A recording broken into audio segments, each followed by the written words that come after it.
In the shadow of Edinburgh Castle, the stage was still being set this afternoon for the biggest party in Scotland.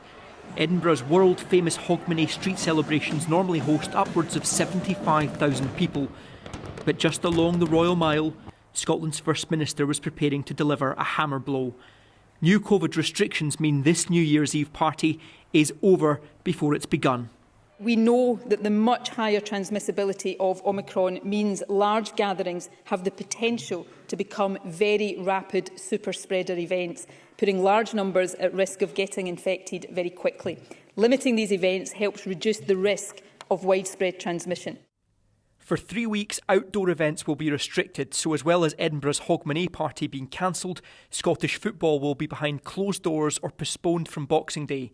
Indoor restrictions mean theatres and concerts across Scotland are already cancelling performances, and hospitality must bring back table service, social distancing and limit bookings to 3 households per group. This means that our ability to act to protect public health... After watching today's announcement, this restaurateur had to break the news to his mostly young staff. They're now on reduced hours over Christmas, meaning less pay. I feel absolutely devastated that for the second Christmas in a row we've had these restrictions. We've done everything that's been asked of us. We've had our boosters, we've abided by the rules. What I'm worried about is if there's a new variant, do we have to keep going on like this? It's really worrying for me.